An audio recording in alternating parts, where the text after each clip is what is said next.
1장부터 6장까지가 바벨론과 또 세 친구들이 바벨론 느부갓네살 시대 때부터 바하사왕 고레스까지 왕 때까지 어떻게 살았는가, 그 이야기를 다룬 역사 내러티브라면은, 오늘부터 이제 보게 될 7장부터 12장까지는 다니엘에게 하나님께 주셨던 환상, 이상이죠, 이상.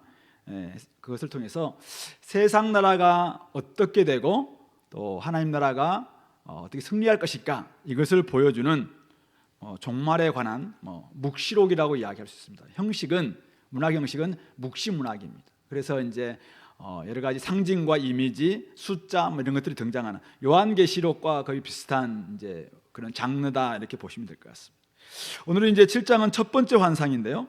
오늘 읽었던 1절부터 14절은 다니엘이 받은 환상이고, 그다음에 15절부터 28절은 환상에 대한 해석이 내일 이제 이어집니다. 그래서 오늘 우리가 환상에 대한 이야기를 오늘 보게 될 터인데, 그것을 이제 어떻게 자기가 보고 진술했는가, 1절에 보니까 언제냐면은 바벨론 벨사살 왕 원년, 우리가 5장에서 봤죠. 예루살렘에서 가져왔던 그 거룩한 그 기명으로 막 술 마시고 했던 바로 그 죽었던 그 벨사살 왕 1년, 그 원년에 다니엘이 침상에서 꿈을 꾸면서 또 머릿속으로 환상을 받고 그 꿈을 기록하고 그 일의 대략을 진술하는 것이다, 이렇게 이야기를 하고 있습니다. 그러면서 받았던 그 환상은 2절부터 8절까지는 땅에 대한 환상입니다. 세상 나라가 어떻게 되는가, 어떻게 지금 바뀌고 있는가, 이런 환상이고, 9절부터 14절은 하늘의 환상이라고 할 수 있을까요? 이 땅이 이렇게 지금 되고 있는데 그 위에 있는 하늘에서는 또 어떤 일들이 일어나고 있는가, 이것을 보여주는 그런 환상으로 되어 있습니다. 먼저 한번 볼까요? 2절 보니까 다니엘이 이제 진술한 내용인데요. 밤에 환상을 보았는데 하늘의 네 바람이 원래 이제 사방에서 불어오는 바람이 큰 바다로 몰려 불더니, 큰 바다, 구약의 특별히 큰 바다는 악과 죽음의 장소입니다. 원래 이제 구약에는 큰 바다 생물 리워야단이 살고 있는 이 바다. 그래서 이건 죽음의 장소죠. 그래서 하나님께서는 이 바다를 이제는 무찌르는 그런 방식으로 출애굽도 하셨고, 또 강도 사실은 또 하나님께서 그걸 멈추게 함으로 말미암아 건너기도 하시고, 이런 모습들이 구약에서는 바다는 특별히 악의 장소인데, 그렇게 이제 큰 바다에서 나왔는데, 큰 짐승 넷이 바다에서 나왔다는 말은 결국 이들이 이제 하나님의 대적자다라는 것을 볼 수 있는데요. 그것이 첫 번째 짐승은 4절에 나와 있죠. 사자와 같습니다. 사자는 아니에요. 근데 사자 같다. 굉장히 좀 강한 권세를 가지고 있다, 이걸 보여주겠죠. 그런데다가 독수리의 날개가 있습니다. 굉장히 빠르다 이거죠, 빠르다. 그래서 보는 중에 날개가 근데 갑자기 뽑혔고, 갑자기 그냥 힘도 좀 떨어졌겠죠. 날쌘도 떨어졌어요. 땅에서 들려서 사람처럼 사자였는데 막 네 발로 막 달리던 사자가 두 발로 서게 함을 받게 됩니다. 그래서 그에게는 사람의 마음을 받았다. 그래서 이제 많은 학자들은 강력했던 이 바벨론의 느부갓네살 왕이 우리가 저번에 4장에서 봤던 것처럼 그가 이제 겸손해져서 막 짐승처럼 되었다가 나중에 그가 정말 비천한 모습이 되었다가 겸손해지자 하나님께서 그를 다시 회복시켰던 그런 모습으로 이 4절을 이야기한 것 아닌가, 이렇게 해석을 합니다. 어쨌든 이게 이제 바벨론과 같은 이런 모습인데, 첫 번째 짐승입니다. 두 번째 짐승이 나오는데 곰과 같습니다. 힘이 좋다 이거죠. 그래서 그것이 몸 한쪽을 들었습니다. 몸 한쪽을 들었다는 게 정확히 어떤 표현인지 모르겠는데, 어쨌든 좀 이렇게 재주를 부리는 건지, 어쨌든 몸 한쪽을 딱 들었는데 그 입에 이 사이에 새 갈빗대가 물려 있습니다. 이미 이제 세 마리의 어떤 뭔가를 집어삼켰다라는 걸 의미하겠죠. 그래서 이제 아마도 이 메데 바사인 고레스 왕이, 또 이 페르시아가 당시에 이제 리디아, 그다음 바벨론, 이집트, 이 세 나라를 이미 이제 멸망시킨 그것을 의미한다, 뭐 그렇게 이야기를 합니다. 그러면서 그것에게 말하는 자가 있어서 일어나서 많은 고기를 먹어라, 이렇게 해서 페르시아가 나중에 인도까지 확장하잖아요. 그래서 127도를 다스리는 그런 이제 거대한 제국이 되는데 그것을 좀 의미하는 것 같아요. 그래서 그런 부분들을 좀 보여주고 있고요. 세 번째 이제 짐승이 나오는데 6절이죠. 표범과 같습니다. 굉장히 빠른 짐승인 표범이죠. 표범과 같은데 그 등에는 새 날개가 둘도 아니고 넷이 있습니다. 굉장히 빠르다는 말이죠. 그리고 그 짐승에게 머리 넷이 있으며 권세를 받습니다. 그렇게 빠르게 날쌔게 해서 세계를 지배하던 알렉산더 대왕이죠. 그래서 헬라를 통일했던 이 알렉산더 대왕이 죽고 난 다음에 갑자기 32세인가 죽잖아요. 예, 그리고 죽고 난 다음에 네 나라로 이제 쪼개지는, 그래서 이 머리가 넷이다. 그래서 그들은 이제 권세를 받아서 뭐 소아시아 쪽에 한 곳, 저기 시리아 쪽에 한 곳, 그다음에 저기 이집트 쪽에 한쪽, 그다음에 그리스 쪽에 한쪽, 이렇게 네 개의 나라로 나눠지는 그것을 의미한다라고 볼 수 있습니다. 그렇게 합니다. 그리고 네 번째 짐승을 보는데 7절이죠. 이 짐승은 뭐 이름도 없어요. 그리고 어떻게 뭐 어떤 짐승 같다 이렇게 묘사하기가 굉장히 지금 무섭고 놀랍고 매우 강한 그런 짐승입니다. 그리고 쇠로 된 큰 이가 있어서 먹고 부서뜨리고 나머지는 발로 밟고 무자비야. 그리고 이 짐승은 전에 모든 짐승과는 다르고 또 그에게는 10뿔이 있습니다. 그래서 뿔이 뭐 10개나 있어요. 그래서 이게 이제 권세를 상징하는 게 뿔이잖아요. 그래서 10왕이 나타나고, 근데 갑자기 그 뿔을 유심히 보는 중에 다른 작은 뿔이 그 사이에서 나더니 이 10개 뿔 중에 셋을 아예 그냥 뿌리까지 다 뽑아버리는 거예요. 뭐 강력한 그를 이제 없애버리는 거죠.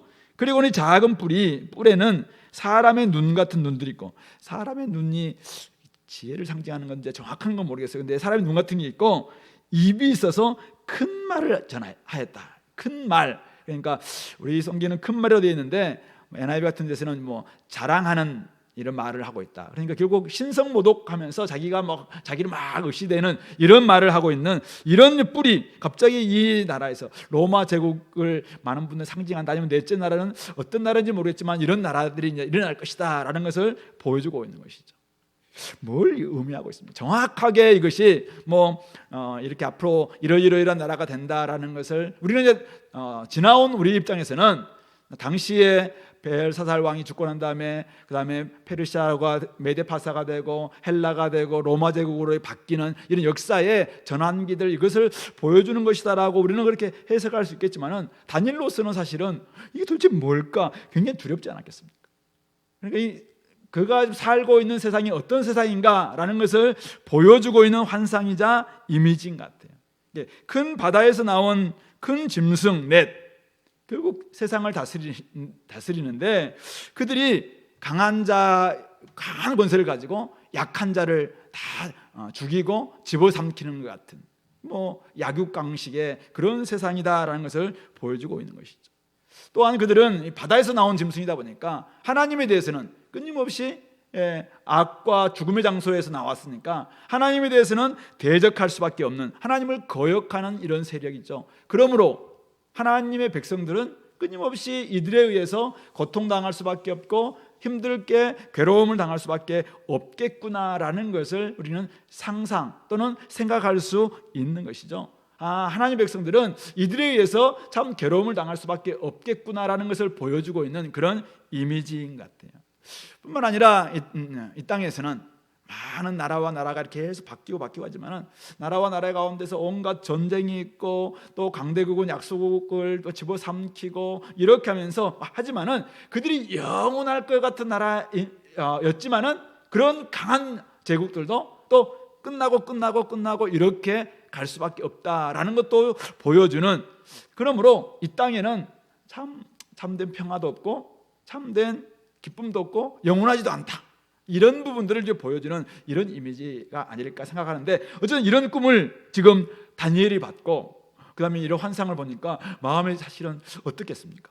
자, 그런데 두 번째 이제 하늘의 환상을 보여주는 것이죠. 자, 9절부터 14절은 하늘의 환상인데요. 두 가지의 환상이 나오는데, 첫 번째 환상은 9절부터 12절에 나와 있는 왕좌가 놓이고 예적부터 항상 계신 이가 좌정하고 있는 환상을 그가 보게 됩니다. 그러니까 땅의 모습을 다 이렇게 봤는데 막 전쟁과 오직 수많은 짐승들이 타와서 뭐 약한 짐승을 다 잡아삼키고 뭐 먹고 먹히고 막 이런 세상을 보다가 갑자기 그가 또 하나의 하늘을 바라는 환상을 봤는데 그 딱 보좌가 있어.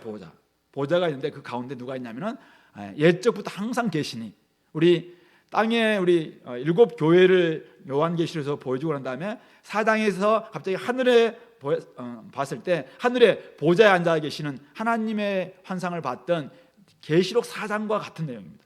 그리고 이제 13절부터 14절은 어린 양 예수를 보였던 계시록 5장과 같은 내용이 오늘 13절부터 14절이다. 이렇게 보시면 될 것 같아요.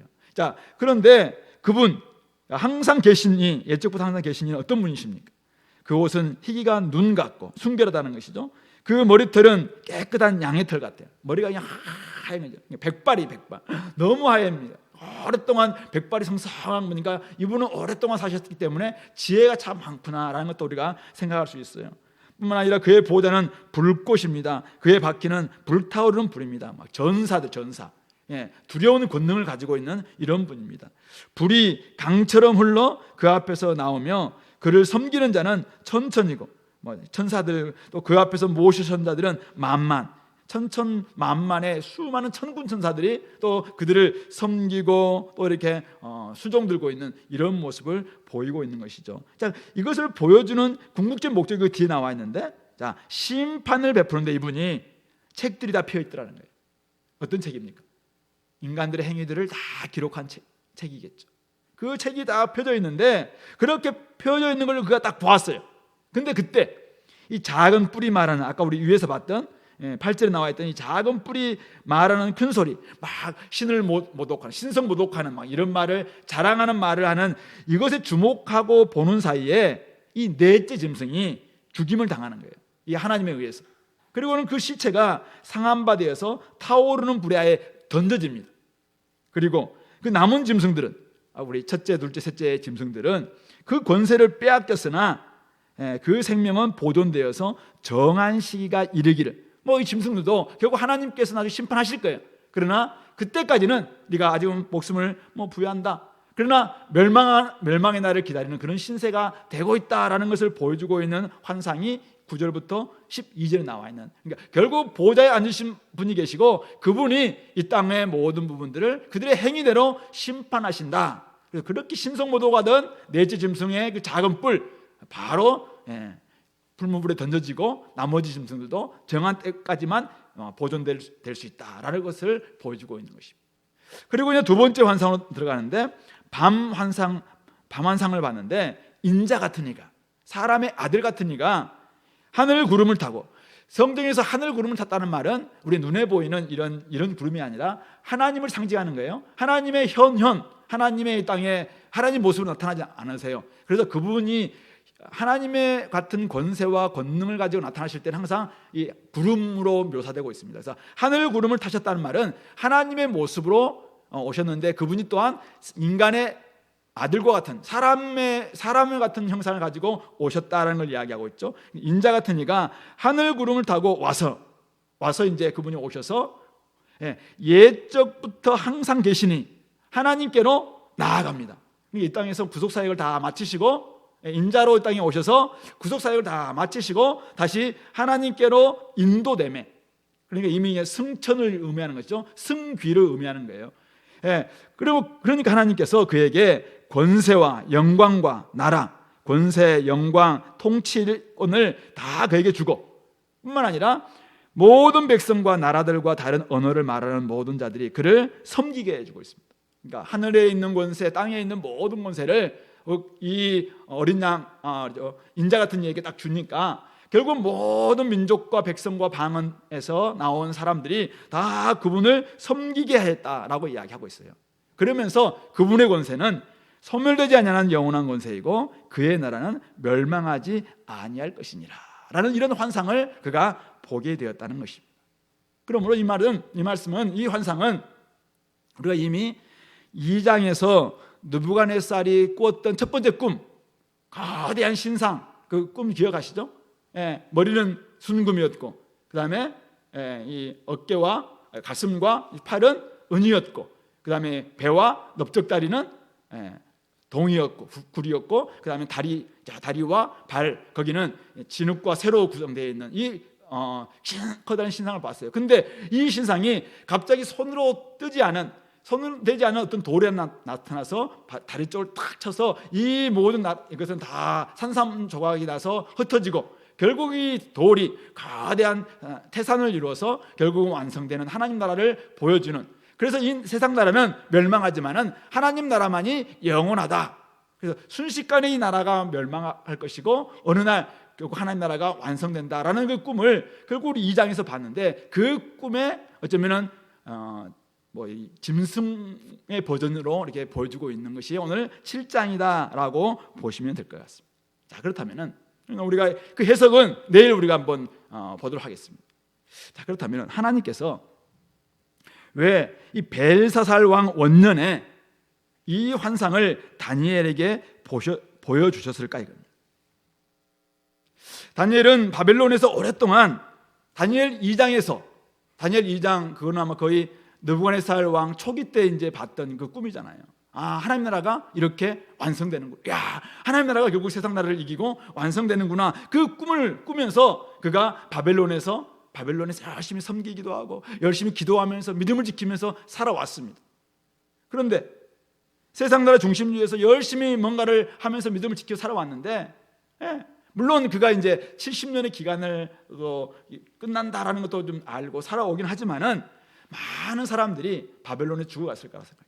죽어가고 자포자기하면서 때로는 현실에 타협하는 이런 사람들도 있었을 거라고 생각해요. 바벨론에서 우리 인생이 이렇게 끝나는 거구나 이 생각하면서 돌아올 고국 유다를 생각했던 사람들도 거기에서 그냥 꿈도 다 잃고 그냥 현실에 안주하기도 하고, 다니엘에게도 사실은 나름대로 그런 꿈을 가지고 있었지만은 이게 언제 하나님께서는 당장 팍 쳐서 끝날 것 같은데 아직도 영원하게 계속 이어지는 이런 세상. 그리고는 갑자기 이 벨사살 왕이 우리 저번에 봤다시피 여러 가지 수많은 사람 죽이고 죽이는 이런 여러 가지 각축 가운데서 이제는 이렇게 전임자들을 위해서 그가 같이 이렇게 왕이 되었거든요. 그러니까 벨사살 원년에 또 하나님은 나라는 언제 될 것인가?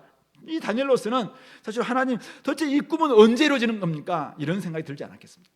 바로 그럴 때 하나님께서 이 꿈을 보여주시는 것이죠. 이런 환상을 보여주시는 것이죠. 세상 나라는 이렇게 될 수밖에 없다. 끊임없이 세상 나라는 이렇게 물고 먹히는 이런 나라하고 계속 재현될 것이다. 강한 나라가 약한 나라를 집어삼키고 수많은 사람들을 부서뜨리고 또 많은 사람 먹기도 하고 또 이 사이에 갈빗대를 세 대나 물고 있는 이런 나라들이 일어날 것이다. 그러나 궁극적으로 그 나라들은 하나님께 심판받을 수밖에 없다.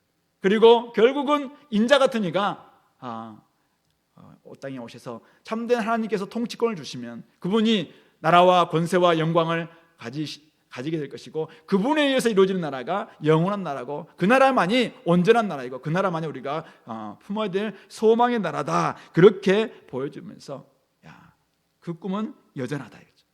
하나님 나라의 비전은 여전히 건재하고 하나님의 나라는 영적인 실제일 뿐만 아니라 우리가 여전히 그것을 꿈꾸고 함께 지탱하면서 믿음으로 살아내야 된다. 그것을 오늘 이 벨사살 왕이 되던 바로 그 해에 다니엘에게 보여준 것이 아닌가 이런 생각을 하게 됩니다. 오늘 우리가 이 땅을 살아가면서 왜 우리가 하나님의 꿈, 하나님의 비전, 하나님의 환상을 가지고 살아가야 되는가 이거죠. 한 두 가지 생각해 보겠습니다. 첫 번째는 하나님의 비전은 내가 어디에 속했는지를 알게 해줍니다. 세상 나라는 우리의 본향이 아니라는 것입니다.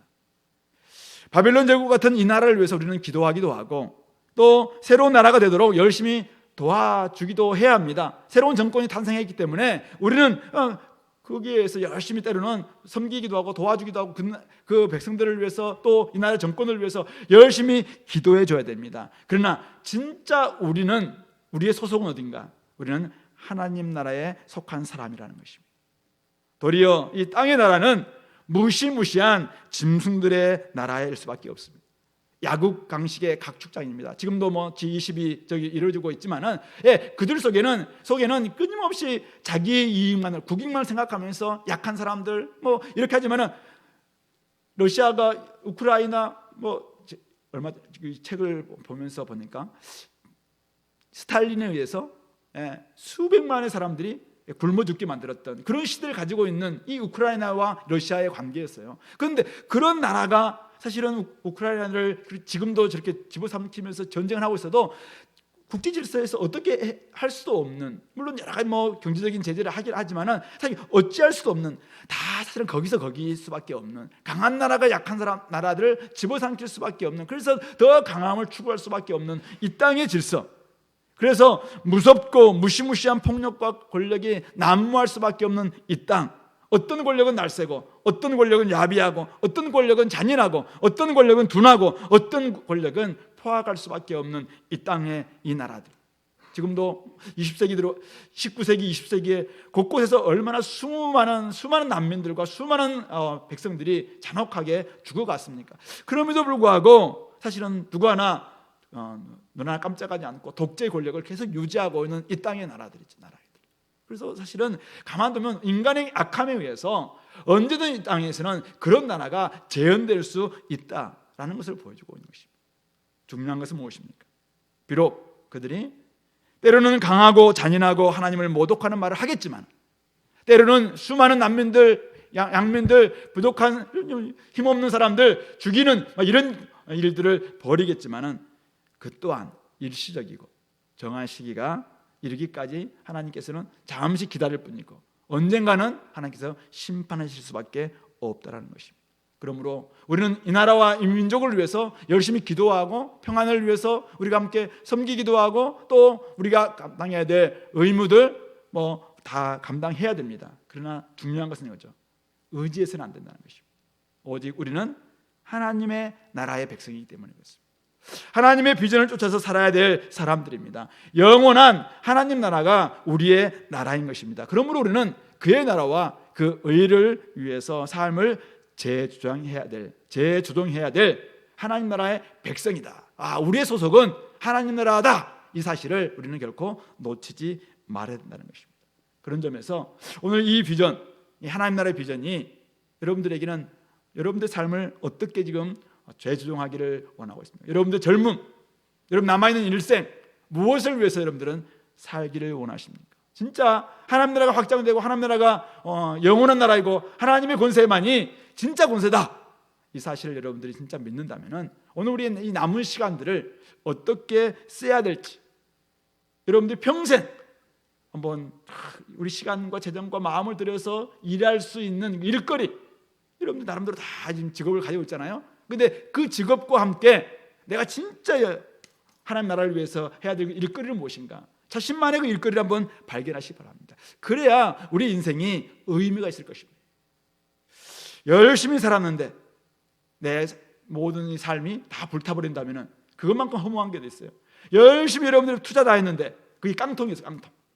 그렇다면 그것이 얼마나 사실 우리가 억울합니까? 그러므로 여러분들이 소속이 하나님 나라다라는 사실을 깨닫는다면 여러분들이 글을 쓰든지 아니면 일을 하든지 누구를 고치든지 누구를 가르치든지 어떤 일을 하든지 좋습니다.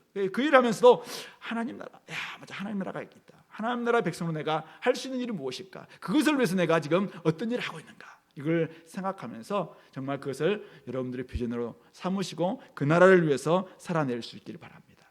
또 하나는 이 비전은 진정한 권세가 어디 있는가, 누가 진정한 권세자인가 라는 것을 아는 것인데, 그렇게 되면 삶의 태도가 달라질 수밖에 없습니다.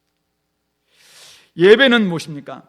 우리 유진 피터스는 요한계시록 그 강의에서 예배를 그렇게 이야기했습니다. 우리의 보좌가 어디 있는지를 알고 삶의 중심을 바로잡는 것을 바로 예배다라고 이야기했습니다. 그러니까 삶의 보좌가, 우리 중심의 보좌가 정말 하나님께 딱 있다는 사실을 안다면 예배를 통해서 내 삶을 오늘 중심을 딱 잡아야 된다는 것이죠. 그래야지 나머지 모든 삶의 질서가 재조정될 수 있고 질서 잡히게 되어 있다는 것입니다. 예배가 회복되지 않으면, 중심이 여러분들이 회복되지 않으면, 중심의 보좌에 하나님이 계시지 않고 여러분들이 있거나 돈이 있거나 아니면 세상에 어떤 여러분들의 욕망이 있게 되면 나머지 삶이 다 질서가 헝클어질 수밖에 없다라고 이야기하는 것입니다.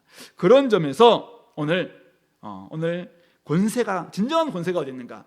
그분께 진정한 권세가 있다. 그러면은 우리의 삶의 태도는 달라질 수밖에 없습니다. 내가 무엇을 위해서 살아야 될 것인가 이렇게 생각할 수 있게 된다는 것이죠. 오늘 새로운 왕 벨사살이 왕에 올랐습니다. 어떤 사람들은 많은 기대를 걸 수도 있을 것입니다. 그러나 다니엘은 이 환상을 통해서 알게 됩니다. 진정한 권세는 옛적부터 항상 계신 바로 하나님께 있구나.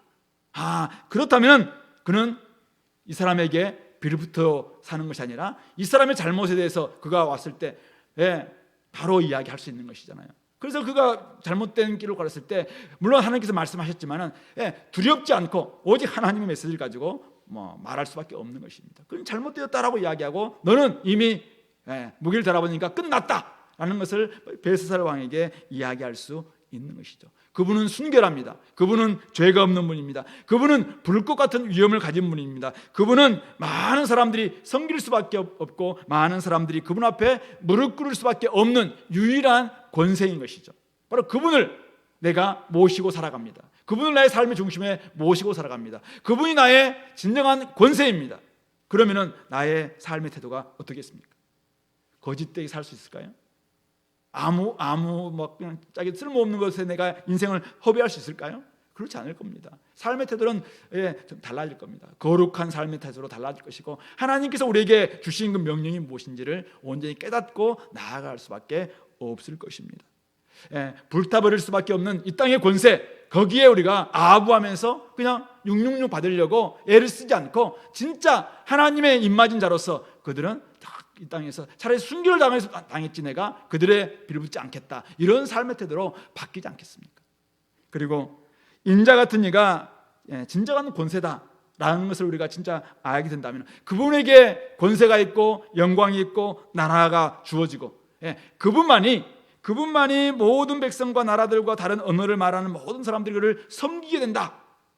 그분 인자 같은 그분께서 결국 그분이 가셨던 길이 맞는 길이다 라는 것을 그냥 확인하는 거잖아요. 이것이 예수님은 바로 이 본문을 가지고 자신을 인자라고 이야기합니다. 그 사람의 아들 같은 이가 난데 내가 온 목적은 섬김을 받으려 함이 아니라 섬기려 하고 많은 사람들의 계속 물려주려 함이었다라고 이야기하시면서 우리가 마가복음에서 계속 이야기하고 있는 인자, 바로 하늘 구름을 타고 이 땅에 와서 많은 사람들로부터 이제는 영광과 권세를 받게 될 것을 너희들이 보게 될 것이다 라고 주님께서 이야기하셨던 바로 그 대목입니다. 바로 우리 주님께서 결국 승리하실 주님이십니다. 주님만이 영원하신 권세를 나라의 주권자다라는 것을 우리에게 보여주고 있습니다. 그분께서 우리에게 하늘과 땅의 모든 권세를 가졌으니까 내가 너에게 명령한다 라고 하시면서 주셨던 말씀이 마태복음 28장 18절부터 20절 말씀입니다. 너희는 가서 모든 족속으로 제자를 삼고 아버지와 아들과 성령의 이름으로 세례를 베풀고 내가 너에게 분부한 모든 것을 가르쳐 지키게 하라. 주님의 명령 우리가 받았습니다. 그렇다면 이제는 우리가 무엇을 위해서 살아야 될 것인가가 결정된다고 생각합니다. 주님이 사셨던 것은 짐승의 나라와는 다른 사람의 마음을 가지고 있는 나라를 만들고자 하는 것입니다. 주님께서 우리에게 주셨던 명령은 수많은 사람들 전도해서 나의 사람들 많이 만들어라, 사실은 숫자 키워내라는 것이 아니라 지금까지 세상 나라는 짐승과 같은 마음을 가지고 있는 나라였어요. 사람을 대우하지 않았던 나라입니다. 그러나 하나님의 나라는, 주님이 이루시고자 하는 나라는 하나님의 형상대로 지음받은 사람을 사람처럼 대우하는 나라를 만들겠다는 것이 주님의 나라입니다. 그래서 새로운 피조물로 만들겠다는 것입니다. 그래서 주님께서 분반 모든 것을 가르쳐 지키게 하라까지 나아가는 것이 주님의 명령인 것이죠. 우리는 그 명령을 받아서 오늘도 나가서 복음을 전하는 것이고 복음대로 살아내는 것이고, 복음은 결국은 세상 나라의 가치를 전복하고 하나님 나라의 가치를 온전히 실천하는 것이다 라는 것을 보여주는 것입니다. 세상 나라는 약한 사람들을 먹는 나라입니다. 세상 나라는 무서움과 놀라움으로 다른 사람들을 진짜 못 살게 구는 나라입니다. 그러나 하나님의 나라는 전혀 다릅니다. 약하다고 해서 사실은 그들을 무시하지 않습니다. 그들의 가치를, 존재 자체를 인정하는 나라입니다. 그들이 사실은 여러 가지로 부족하다 할지라도 그들을 배제하지 않는 나라가 하나님 나라입니다.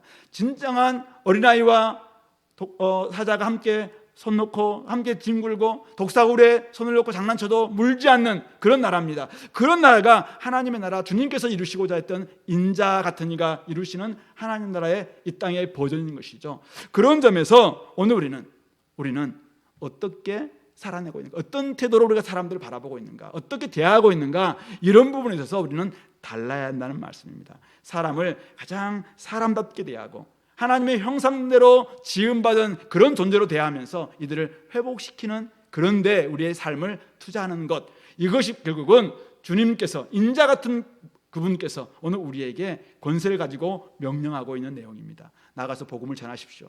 열심히 우리는 세례를 주고 또 주님의 제자로 만들어야 됩니다. 뿐만 아니라 주님께서 우리에게 주셨던 그 명령을, 분배했던 모든 명령을 다 가르치면서 지킬 수 있도록 만들어줘야 됩니다. 그래야지 이 땅이 하나님 나라가 점점 되어갈 줄로 믿습니다. 그 일에 우리 공동체가 함께 나설 수 있게 되기를 간절히 소망합니다. 여러분들 가정과 직장과 학교와 공동체 가운데서 이제는 세상 나라 무너질 수밖에 없구나.